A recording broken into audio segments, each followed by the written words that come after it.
Someone I want to see. My friend Sherlock Holmes. 221B Baker Street. Hello there. Welcome to my review of The Adventures of Sherlock Holmes, Episode 7, The Blue Carbuncle. Before I start, I've had a comment from someone who I'm not sure if he wants to be named, so I won't, requesting that I give a rating to each episode, as I have done with my Columbo reviews. As I am a people pleaser, I'll be doing that from here on out. This episode is, in effect, a Christmas special. Although the original story was published in January, and this episode was broadcast in June. Despite that, being a Victorian Christmas tale, it really couldn't do a much better job at encapsulating many of the signifiers of Christmas we now call traditions. It opens in a slightly unexpected fashion as the blue carbuncle of the title comes towards the screen before we see the dark history of the jewel unfold in front of us, as if reflected in the jewel. It ends with the gem presented to its present owner, the Countess of Morcar, played by Rosalind Knight, as a young woman. It then fades to the Countess as an older woman as she is transported to the Hotel Cosmopolitan. It cuts to her rooms where footman James Ryder, played by the inimitable Ken Campbell, is being indiscreet with a maid. A phone call alerts them to the Countess's arrival and they smarten themselves up, while Ryder hurries chimney sweep John Horner to finish his work. The Countess arrives and discovers that her precious blue carbuncle is missing. Blue carbuncle! Blue carbuncle! Stolen! As we see Horner looking at Christmas presents for his two children, before being picked up by the police, although he swears that he didn't do it.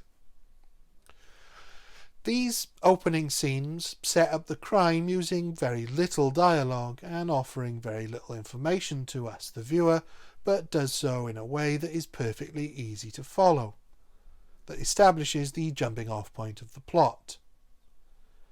However, it seems like a relatively straightforward problem to solve, as there are only 3 people who apparently could have committed the crime. But Sherlock Holmes stories aren't just about who done it, and this is no exception. This is the crime, but is not the main mystery to be solved, as we are about to discover, when Holmes's sleep is disturbed by the visit from the commissionaire of the building opposite 221B. He arrives with a goose, a hat, and a story. While coming home from essentially an office party, he sees an old man accosted by a group of thugs. In the darkness, they mistake the commissionaire for a policeman, and everyone runs, the man dropping his hat and his goose as he flees. Holmes is clearly uninterested in the story, but is polite and suggests the commissionaire takes the goose home with him, while Holmes holds on to the hat. Watson comes in with news that Horner continues to protest his innocence, while a reward has been offered for the return of the gem. He sees Holmes intrigued by the hat, but Holmes says it's just a bit of a distraction, and after asking Watson to see what he makes of it... Well, apart from the initials inside, HB, presumably Henry Baker, I can see nothing. Which isn't much. Holmes then points out everything Watson missed, which is much, very much indeed. There's no real client in this episode. The hat is a bit of a MacGuffin which only really serves to keep the mystery going. It does allow him to show off to Watson, although Watson dismisses most of Holmes's deductions as guesswork, which at this point in their friendship seems like a really silly thing to do, and is proven so shortly afterwards. But as there are no stakes associated with this object, it's just a bit of fun for us to watch. Holmes continues to explain all of his deductions to Watson, and shortly after he's finished, the commissionaire bursts in with the revelation that his wife has discovered the blue carbuncle in the goose's neck. Now the real mystery begins, and Holmes is delighted that this average anecdote has become a fascinating case. For the purposes of the plot, we don't really need Holmes to be involved until this moment.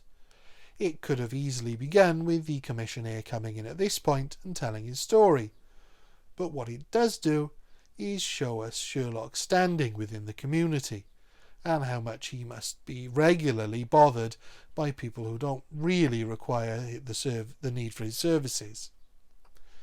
It also establishes the character of the commissionaire and gives him a little more to do. Holmes instructs the commissionaire to buy a new goose and put notices in all the daily papers to announce that the goose and the hat have been found. What's really interesting, though, is how he deals with the duel. Brett plays the scene as if the stone has him in its thrall, like it was the One Ring from Lord of the Rings, and he's quite unwilling to give it up. What will you do with the stone? I shall keep it in my museum. Watson, too, appears equally mesmerised. Holmes explains, Of course, it is a nucleus and focus of crime. Every good stone is. They are the devil's pet baits. In the larger and older jewels, every facet may stand for a bloody deed. In a beautifully poetic speech, straight from Doyle. It's a fantastic lament on the nature of greed, and how something that should be a beautiful testament to, in this case, nature, is a corrupting influence because of its desirability. Eventually, the true owner of the goose and hat shows up, Henry Baker, played by Frank Middlemas. But he only further complicates matters, as he is not at all concerned about the goose the commissionaire took, and is quite happy to accept the substitute bird. Oh, yes, most certainly. So he clearly had nothing to do with the theft. He is at least able to furnish Holmes with the information of where he got the goose, and so a new path of inquiry is opened up to Holmes. The jovial landlord of the Alpha Inn supplied Baker with the goose, so he's Watson and Holmes' next port of call. He's happy to let them know he got the goose from Breckenridge at Covent Garden Market, which is their next port of call. Breckenridge, however, is not nearly as jovial, and refuses to tell them. Well, then I'm not going to tell you so now. Until Holmes tricks him into revealing that they came from a woman who raises geese in the city, and gets her name. As they leave, a familiar face approaches Breckenridge, also inquiring about the geese. It's the footman, Ryder, and he is quickly apprehended by the pair, soon confessing all back at Baker Street. He stole the jewel, taking it to his sister's, the poultry breeder, and hiding the stone in the goose's neck, which he asks for his sister to hold for him. However, there are two geese with similar markings, and he collects the wrong one.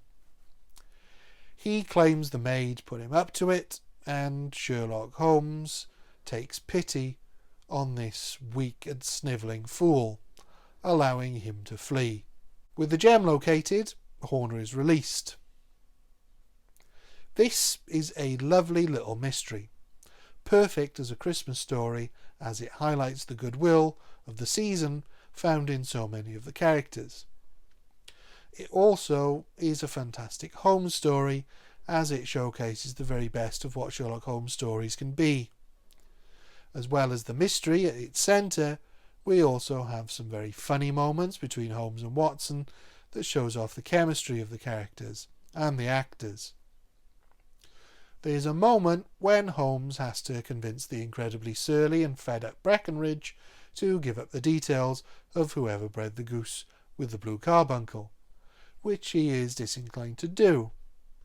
Holmes manages to trick Breckenridge into giving up this information by using his methods, noticing a copy of the Sporting Times in Breckenridge's pocket. Deducing that Breckenridge is a gambler, Holmes concocts a fake bet with Watson as to where the poultry was bred, and Breckenridge takes the bait. What really makes this scene, more than the clever deduction on Holmes's part, is how Watson reacts. At first slow to pick up on the ruse, but soon revelling in it as he and Breckenridge insist Holmes honours the bet there and then. What about this gentleman's fiver?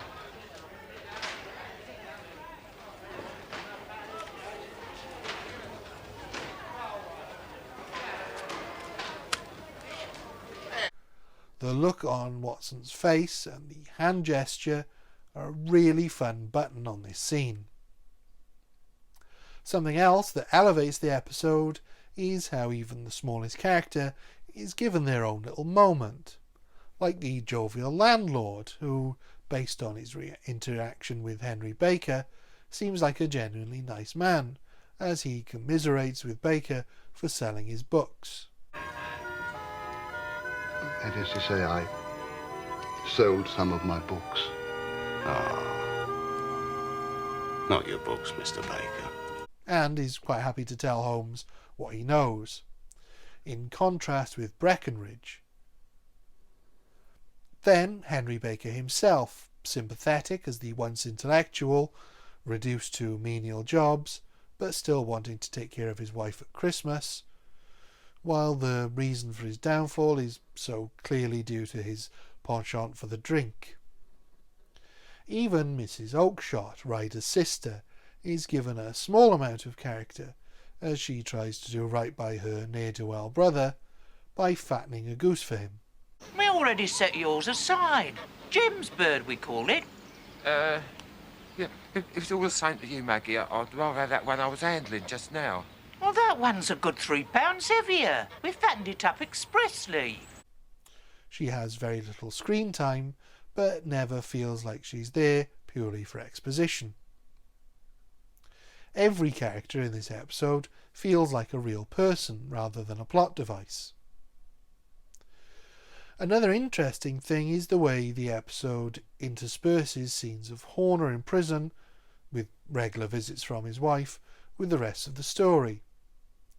He manages to convince his wife he is innocent, despite having a shady past.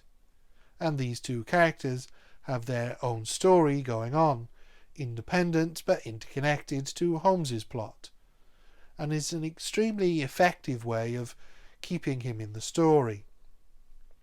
It reminds us that there are real stakes to the adventure Holmes is having, and this tempers the jolly adventure elements as we are reminded this poor man and his family have been deeply affected by Ryder's actions. Holmes's anger with Ryder stems not from stealing the jewel, but from the framing of Horner, a man who has turned away from a life of crime and is being used by a pathetic thief as a patsy. When he is debating what to do with Ryder, there's no question in my mind that had he not been able to get Horner released without Ryder, Ryder would have been marched straight to the nearest police station. One thing I will say that I felt was left unaddressed is what happens to the Blue Carbuncle. Sherlock seems to indicate that he plans to keep the gem, but this can't be the case if Horner is to be released. It's just a small unresolved detail, but it stayed with me.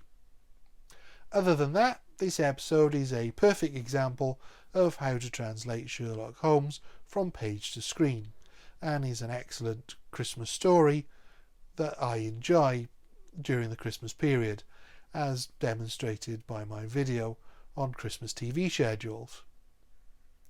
For me, this is an easy 5 out of 5. Thank you. Goodbye.